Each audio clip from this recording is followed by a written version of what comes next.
അപ്പൊ അച്ഛനിപ്പോ പറഞ്ഞല്ലോ, അച്ഛന്റെ സുപ്പീരിയേഴ്സ് പറയുന്ന സ്ഥലത്തേക്കാണ് ഇനി അടുത്ത് ഇപ്പൊ ഒരു മാറ്റം ഉണ്ടെങ്കിൽ തന്നെ മാറാൻ പറ്റുക എന്ന് പറഞ്ഞു. അപ്പൊ അച്ഛൻ അങ്ങനെ പ്രിഫർ ചെയ്യുന്ന ഏതെങ്കിലും സ്ഥലങ്ങളുണ്ടോ?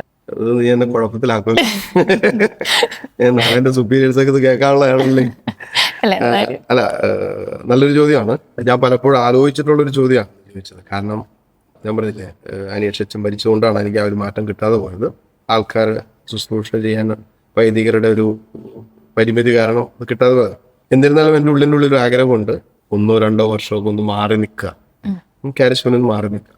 ടോട്ടലി കാരിസ്മയുടെ ശുശ്രൂഷകളിൽ നിന്നൊക്കെ മുഴുവൻ മാറി നിന്നു ഒരു പ്രാർത്ഥനയിലും വചനം വായനയിലും കുറച്ച് മെഡിറ്റേഷനിലും വളരെ ശാന്തമായിട്ട് ഒന്ന് തമ്പുരാനോട് കൂടെ ഇച്ചിരി കൂടുതൽ സമയം സ്പെൻഡ് ചെയ്യാം. ഈ ഒരു ശുശ്രൂഷാലയത്തിൻ്റെ ഒരു പ്രത്യേകത എന്ന് പറയുന്നത് രാവിലെ മുതൽ വൈകിട്ട് വരെ ആൾക്കാർ വരും. പബ്ലിക്കിന് അത്ര ആക്സസ് ഉള്ള സ്ഥലമാണ്. അതുകൊണ്ട് തന്നെ രാവിലെ എഴുന്നേറ്റ് പ്രാർത്ഥിച്ചാൽ നമുക്ക് പ്രാർത്ഥിക്കാൻ സമയം കിട്ടും. ബാക്കിയുള്ള സമയത്തൊക്കെ നമ്മൾ ജനത്തിൻ്റെ കൂടെയാണ്. അപ്പോൾ അത് നമുക്ക് വല്ലാതൊരു സ്ട്രഗ്ലിംഗ് ആണ്. ശുശ്രൂഷയിൽ നമ്മൾ ഏത് ശുശ്രൂഷ ചെയ്യുമ്പോഴും നമ്മൾ അതിനനുസരിച്ചുള്ള പ്രാർത്ഥന ആവശ്യമാണ്. അപ്പോൾ നമ്മൾ വളരെ സ്ട്രഗിൾ ചെയ്യും. നമ്മുടെ ഉറക്കം പല രാത്രികളിലെയും ഉറക്കമൊക്കെ 3-3.5 മണിക്കൂർ 4 മണിക്കൂറൊക്കെ ആയിരിക്കും. അപ്പോൾ അതൊരു ലോങ് റണ്ണിൽ നമ്മുടെ ശരീരത്തെ അത് അസ്വസ്ഥപ്പെടുത്തുന്നുണ്ട്. നമ്മുടെ എല്ലാ മേഖലയും അതിൻ്റെതായ ബുദ്ധിമുട്ടുകൾ ഉണ്ടാക്കും.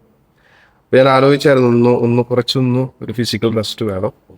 2, നമുക്കൊന്ന് കൂടുതലായിട്ട് ആത്മീയമായിട്ട് പ്രാർത്ഥനയിൽ വളരാനും ഈശോട് കുറച്ച് ചേർന്നിരിക്കാനും കുറച്ച് പഠനങ്ങൾ നടത്താം.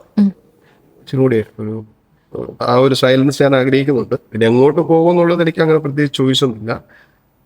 എവിടെയാണെങ്കിലും കുഴപ്പമില്ല. പക്ഷെ നമുക്ക് ഉത്തരവാദിത്തങ്ങളൊന്നുമില്ല. വളരെ ശാന്തമായിട്ട് നമ്മുടെ ഇഷ്ടത്തിനനുസരിച്ച് പ്രാർത്ഥിക്കുക, ഇഷ്ടമനുസരിച്ച് റെസ്റ്റ് എടുക്കുക, ബൈബിൾ വായിക്കാനും പ്രിപ്പയർ ചെയ്യാനൊക്കെ അങ്ങനെ ഒരു എക്സ്പെക്ടേഷൻ ഉള്ളതല്ല. ഇന്ന സ്ഥലത്ത് പോകണം അങ്ങനൊന്നുമില്ല. കാരണം ഇപ്പോൾ ലോകം മുഴുവനും ശുശ്രൂഷയുമായി ബന്ധപ്പെട്ട് നമ്മൾ പോയതാണ്. അപ്പോൾ കാരിസ്മം തന്നെയാണ് എല്ലാ സ്ഥലങ്ങളെയും ഏറ്റവും സുന്ദരവും. അതുകൊണ്ട് അതിനേക്കാളും സുന്ദരമായ ഒരു പ്ലേസ് ആയിട്ടില്ല. പക്ഷെ നമുക്കൊരു പേഴ്സണൽ ഒരു ആത്മീയ വളർച്ചയ്ക്കും ഇച്ചിരി കൂടി ഒന്ന് സെൽഫ് പ്രിപ്പറേഷനൊക്കെ അത് ആവശ്യമാണ് ഇപ്പോൾ.